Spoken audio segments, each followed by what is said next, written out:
Le cycle d'Elric par Michael Moorcock. Tome 1. Elric des Dragons.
Chapitre 5. Bataille au cours de laquelle le roi exerce ses talents de guerrier. Hyrkoun arriva le premier, paré de ses plus beaux atours de guerre, escorté de 2 gardes à l'air imposant qui portaient les bannières chamarrées du prince. Mon empereur s'exclama Hyrkoun d'un ton fier où perçait une nuance de mépris. Me laisseras-tu commander les soldats? Tu seras ainsi déchargé de cette responsabilité, puisque, sans aucun doute, tu as nombre d'autres problèmes à régler. Elric répondit d'un ton d'impatience. C'est très aimable à toi, prince Hyrkoun, mais n'aie aucune crainte pour moi. Je commanderai moi-même l'armée et la flotte de Melniboné, car tel est le devoir de l'empereur. Hyrkoun se renfrogna et s'écarta à l'entrée de Divim Tvar, seigneur des cavernes des dragons, son casque sous le bras. Aucun garde ne l'escortait, et il semblait s'être habillé en toute hâte. Mon empereur, j'apporte des nouvelles des dragons.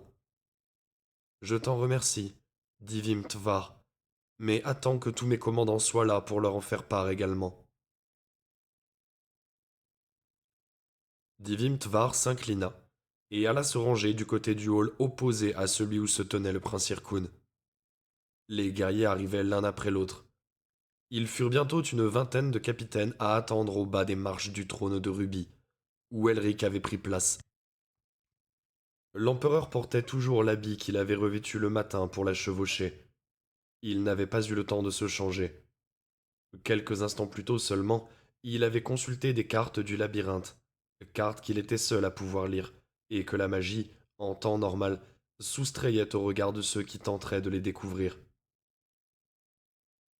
Le Sud a l'intention de s'emparer des richesses d'Imrir et d'exterminer tous ses habitants, commença Elric.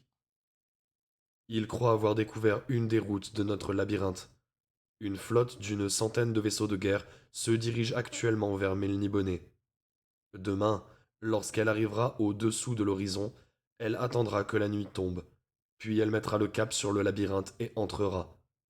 Ils espèrent atteindre le port vers minuit, et se rendre maître de la cité qui rêve avant l'aube. Cela est-il possible? Non, répondirent le chœur de voix. Non, répéta Telric en souriant. Mais comment savourer le mieux possible cette petite guerre qu'il nous offre? Irkoun, le premier comme toujours, répondit. Allons à leur rencontre, avec nos dragons et nos vaisseaux de guerre. Poursuivons-les jusque sur leur propre terre, et dérobons-leur l'initiative de cette guerre. Attaquons leur nation, brûlons leur cité, conquérons-les pour garantir notre sécurité. Divim Tvar prit de nouveau la parole. Pas de dragon, dit-il. Quoi? Fit Irkoun en faisant volte-face. Que dites-vous là? Pas de dragon, prince. Ils ne seront pas réveillés. Ils dorment dans leur caverne. Le dernier combat qu'ils ont livré pour vous les a épuisés. Pour moi? Vous avez voulu les faire intervenir dans notre conflit avec les pirates vilmiriens. Je vous avais dit que je préférerais leur réserver une bataille navale plus importante, mais vous les avez lancés contre les pirates. Ils ont incendié leur petite embarcation, et maintenant ils dorment. Irkoun fit la grimace. Il leva les yeux vers Elric. Je ne pensais pas. Elric leva la main pour l'interrompre. Nous n'utiliserons pas nos dragons tant que nous n'aurons pas vraiment besoin de leur aide. Cette offensive du Sud n'est pas de grande envergure. Et si nous attendons l'heure d'agir, nous sauvegarderons nos propres forces. Laissons-les pénétrer dans le labyrinthe. Lorsqu'ils seront à l'intérieur, nous les encerclerons et bloquerons toutes les issues. Ils seront tombés dans notre piège et nous les écraserons tous. Irkoun regarda le sol d'un air maussade, souhaitant manifestement découvrir une lacune dans ce plan. Le vieil amiral, Magum Kolim, dans son armure verte du vert de la mer, s'avança et s'inclina de toute sa hauteur. Les frégates dorées d'Imrir sont prêtes à défendre leur cité, monseigneur. Mais il faudra un certain temps pour les placer à leur poste de combat. Je doute que le labyrinthe soit assez grand. Alors sortons-en quelques-unes et cachons-les dans les criques du rivage. Elles pourront ainsi prendre en charge les éventuels survivants, déclara Elric. Une idée astucieuse, monseigneur, dit Magum Kolim dans une révérence avant de rejoindre ses pairs. Le conseil de guerre se poursuivit encore un certain temps. Les guerriers allaient enfin se retirer lorsque le prince Irkoun prit de nouveau la parole.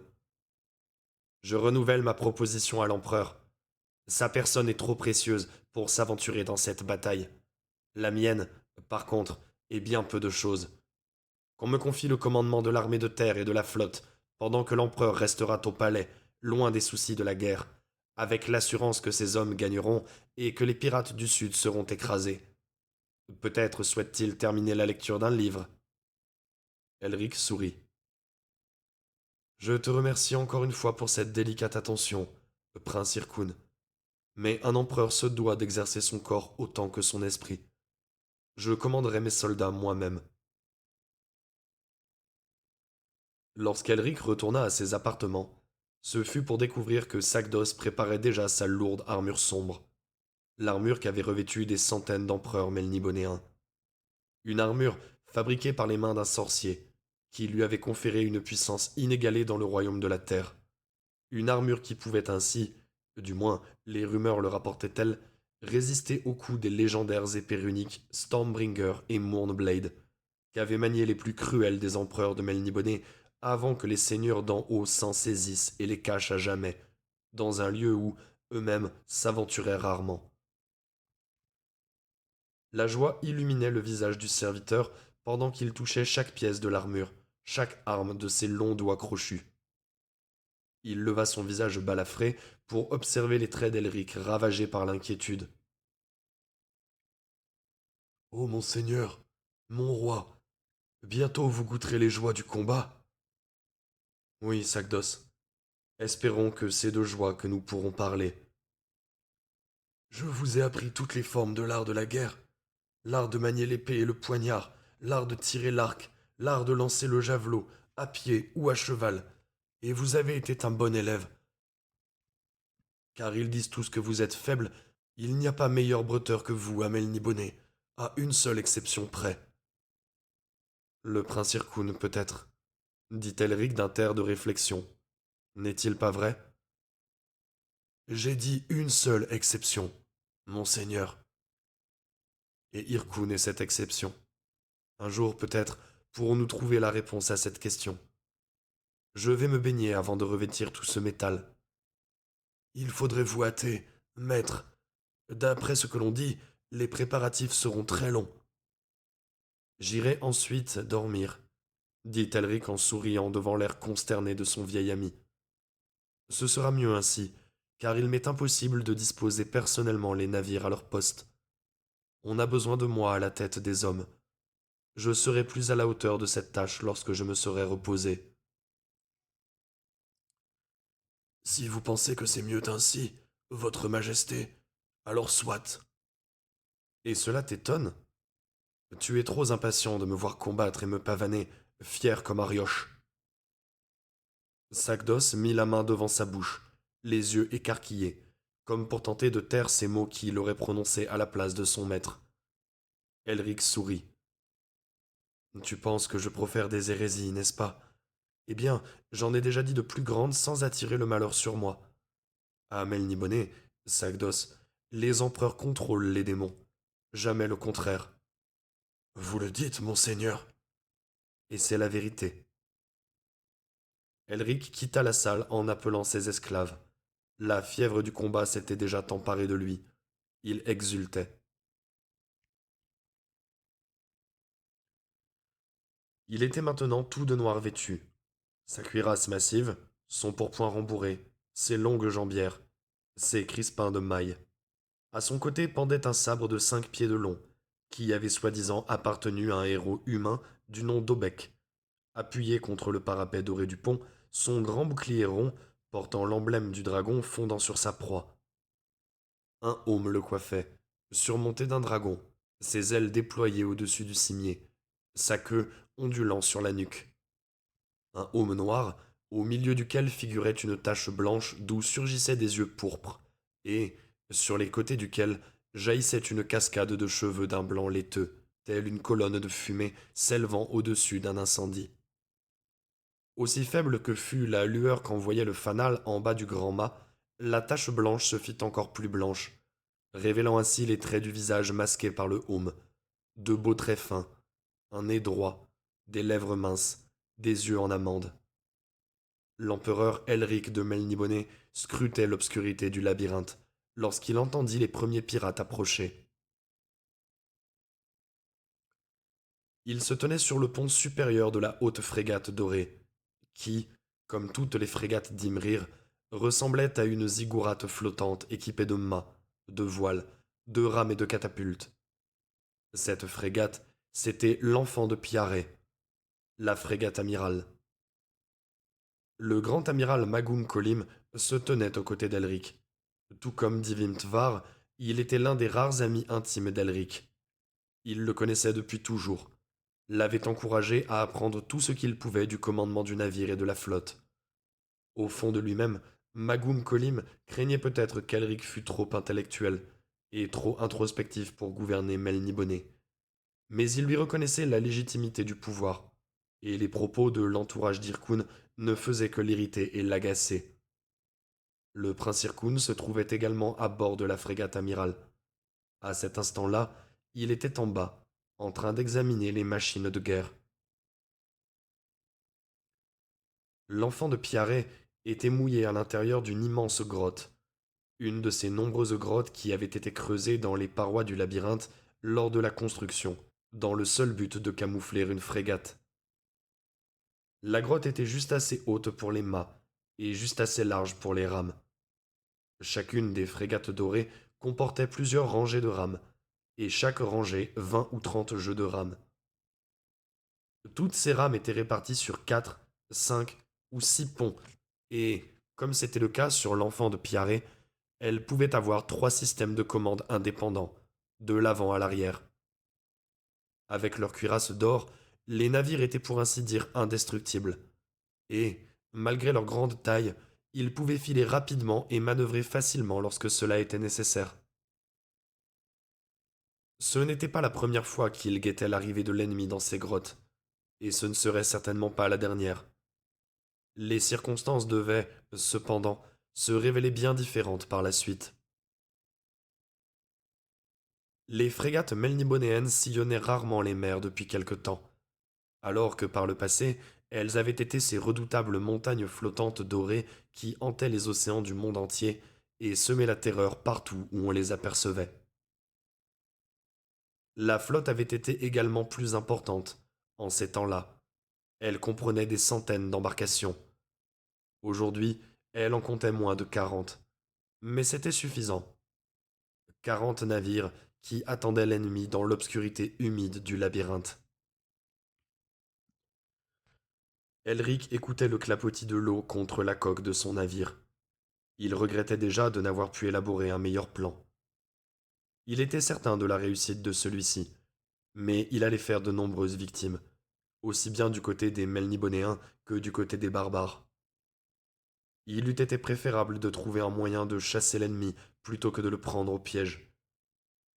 La flotte du Sud n'était pas la première à être attirée par les richesses fabuleuses d'Imrir. Les marins du Sud n'étaient plus les premiers à croire que les Melnibonéens, parce qu'ils ne s'éloignaient plus beaucoup de la cité qui rêve, étaient un peuple décadent, incapable de défendre ses trésors. Et, pour que ce point fût désormais clair pour eux, il fallait les détruire. Melniboné était encore puissante. Elle était même assez puissante, selon Irkun, pour dominer à nouveau le monde. Puissante dans le domaine de la sorcellerie, si ce n'est dans celui des armes. Chut, fit l'amiral Magum Kolim, en allongeant le cou. N'est-ce pas un bruit de rame? Elric acquiesça d'un signe de tête. Si, je crois. Ils entendaient maintenant des clapotements réguliers, pareils au bruit de rames qui plongent et qui sortent de l'eau, puis des craquements de bastingage. Ils arrivaient. L'enfant de Piaré était le plus proche de l'entrée, et il serait le premier à donner l'assaut, mais seulement lorsque tous les navires pirates auraient franchi la porte d'entrée du labyrinthe. L'amiral Magum Koling se baissa, éteignit le fanal, puis descendit rapidement pour annoncer, avec le plus grand calme, l'arrivée de la flotte pirate. Quelques instants auparavant, Irkun avait exercé ses dons de sorcellerie pour invoquer la brume, une brume qui dissimulerait les frégates dorées aux yeux de l'ennemi, mais qui n'entraverait pas pour autant les manœuvres des navires melnibonéens. Elric voyait maintenant des torches brûler devant lui, les torches des pirates qui pénétraient prudemment dans le labyrinthe. En l'espace de quelques minutes, 10 galères passèrent devant la grotte. L'amiral Magum Kolim et le prince Irkun rejoignirent Elric sur le pont. Irkun portait aussi un aume à l'effigie du dragon, moins somptueux cependant que celui d'Elric, car celui-ci était le plus grand des quelques princes dragons de Melniboné encore vivants. Irkun souriait dans l'obscurité, et ses yeux brillaient à la pensée de l'effusion de sang qui allait suivre. Elric eût souhaité que le prince Irkun choisît un autre navire, mais c'était son droit de monter à bord de la frégate amirale, et il ne pouvait le lui refuser. 50 vaisseaux sur les 100 que comprenait la flotte étaient passés devant eux. L'armure d'Irkun résonnait de bruits métalliques, alors que celui qu'elle protégeait attendait impatiemment en arpentant le pont, sa main gantée posée sur la garde de son sabre. Bientôt, se répétait-il, bientôt. L'aurore se leva. Les rames plongèrent dans l'eau lorsque passa la dernière galère. La frégate sortit de la grotte pour éperonner par le travers la galère ennemie, qui se brisa en deux. Des hurlements s'élevèrent parmi les barbares. Des corps volèrent de toutes parts. Des torches dansaient éperdument sur l'épave du pont. Des hommes tentaient de ne pas sombrer dans les eaux froides du noir labyrinthe. Quelques javelots, dans un sursaut de bravoure, venaient heurter la coque de la frégate amirale, qui se frayait maintenant un passage parmi les débris épars de la galère des pirates. Mais les archers d'Imrir ripostèrent. Ils voulaient en finir avec les derniers survivants. La confusion créée par cette première attaque fut le signal pour les autres navires. 40 frégates jaillirent dans un ordre parfait des hautes parois. Les barbares eurent la vision stupéfiante de hautes frégates dorées sortant de la roche même. des navires fantômes remplis de démons qui les assaillaient de javelots, de flèches et d'épées. Dans tout le tunnel, ce n'était plus maintenant que confusion et chorus de cris de guerre. Le cliquetis des armes était le sifflement furieux d'un serpent monstrueux, et la flotte des pirates elle-même ressemblait à ce serpent que les hautes frégates dorées de Melniboné avaient implacablement coupé en 1000 morceaux. Ces frégates avaient même un air empreint de sérénité lorsqu'elles fonçaient sur l'ennemi, faisant étinceler leurs harpons qui volaient sur les ponts pour aborder les galères qu'elles détruisaient ensuite. Mais les pirates étaient de vaillants combattants, et leur stupéfaction passée, ils devaient retrouver leur sang-froid. 3 galères abordèrent aussitôt l'enfant de Piaré. Ils avaient identifié le navire amiral. Des flèches ardentes atterrirent sur les différents ponts qui n'étaient pas protégés par l'armure dorée et commencèrent à embraser tout ce qu'elles atteignaient, à brûler vif tout ce qu'elles touchaient. Elric leva son bouclier au-dessus de sa tête. 2 flèches ardentes vinrent heurter la plaque de métal, puis allèrent rebondir sur un autre pont, plus bas. Suivant leur trajectoire, Elric sauta alors par-dessus le parapet et arriva sur le pont le plus large et le plus exposé, où il trouva ses soldats qui s'apprêtaient à attaquer les galères. Des catapultes grondèrent, des boules de feu sillonnèrent l'obscurité, manquant de peu les 3 bâtiments ennemis. Une autre salve, un autre jaillissement de flammes qui, cette fois, touchèrent un mât puis allèrent s'écraser sur le pont, embrasant tout sur leur passage. Des harpons abordèrent la galère la plus proche. Elric fut l'un des premiers à sauter sur le pont pour se précipiter vers le capitaine du navire pirate. Celui-ci, vêtu d'une cotte et d'un surcot de mailles et tenant dans ses mains monstrueuses 2 gigantesques épées, exhortait dans un beuglement ses hommes à résister à ces chiens de Melnibonéens. Alors qu'Elric approchait de la passerelle de commandement, 3 barbares, armés d'épées courbes et de petits boucliers ovales, se précipitèrent sur lui. Sur leurs visages se peignait l'effroi, mais aussi la détermination, comme s'ils avaient su qu'ils devaient mourir, comme s'ils voulaient faire autant de ravages possible avant que leur âme leur fût enlevée. Remettant son bouclier sur son bras, Elric saisit son sabre à 2 mains et chargea les pirates, renversant le premier et fracturant la clavicule du second avec l'orle de son bouclier. Le troisième fit un écart et dirigea la pointe de son épée courbe vers le visage d'Elric. Elric esquiva le coup de justesse, et le fil tranchant de l'épée effleura sa joue, sur laquelle perlèrent quelques gouttes de sang. Il brandit alors son sabre comme une faux, et l'enfonça dans le ventre du barbare, le coupant presque en 2. Le pirate se débattit un moment, ne pouvant se résigner à croire qu'il était mort. Mais lorsqu'Elric libéra son épée, il ferma les yeux et s'écroula. L'homme qu'Elric avait frappé de son bouclier se relevait en chancelant, alors que son attaquant faisait volte-face. Celui-ci l'aperçut, et il lui asséna son sabre sur le crâne. Maintenant, la voie était libre. Elric commença à gravir l'échelle de la passerelle, constatant alors que les capitaines l'avaient vu et l'attendaient en haut. Elric leva son bouclier pour parer le premier coup de l'adversaire. Dans le brouhaha, il crut l'entendre crier. Mort à toi, démon au visage pâle! Mort à toi, tu n'as plus ta place sur cette terre! Elric, entendant ces mots, en oublia presque de se défendre. Il semblait exprimer l'exacte vérité. Peut-être, en effet, n'avait-il plus sa place sur la terre. Peut-être était-ce pour cette raison que Melniboné s'effondrait lentement, que moins d'enfants naissaient chaque année, que les dragons eux-mêmes ne se reproduisaient plus. Le capitaine donna un autre coup sur le bouclier, puis Elric, par une feinte, visa les jambes de son adversaire. Mais l'autre avait prévu le coup, et fit un bond en arrière. Elric eut cependant le temps de grimper les derniers échelons de l'échelle et se retrouva face à face avec le capitaine. Son visage était presque aussi blanc que celui d'Elric. Il suait, soufflait, et ses yeux étaient pleins de détresse et de peur à la fois. Pourquoi ne nous laissez-vous pas en paix? S'entendit dire Elric. Nous ne vous faisons aucun tort, barbares. De quand date notre dernière expédition contre les jeunes royaumes? Vous nous avez fait du tort par le simple fait d'exister, visage pâle. avec votre sorcellerie, vos coutumes, votre arrogance. Et c'est pour cela que vous êtes venu? Est-ce que vous nous avez attaqués simplement parce que nous vous répugnions, ou bien parce que vous aviez l'intention de vous emparer de nos richesses? Avouez-le, capitaine, c'est la cupidité qui vous a conduit à Melniboné. La cupidité, au moins, est un motif honnête, compréhensible. Mais vous autres créatures n'êtes pas humains. Pire que cela, vous vous prenez pour des dieux, et vous n'êtes pas des dieux. Votre heure a sonné. Vous devez disparaître, votre cité doit être détruite, et votre sorcellerie oubliée. Elric hocha la tête en signe d'approbation. Vous avez peut-être raison, capitaine. Mais j'ai raison. Ce sont nos saints qui le disent. Nos voyants prédisent votre chute. Ce sont les seigneurs du chaos que vous servez qui provoqueront eux-mêmes cette chute. Les seigneurs du chaos ne se mêlent plus des affaires de Melniboné.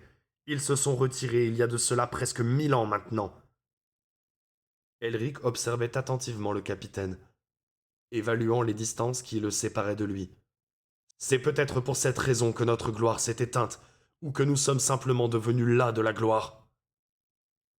Quoi qu'il en soit, dit le capitaine en s'épongeant le front, votre heure est passée. Vous devez être détruit définitivement.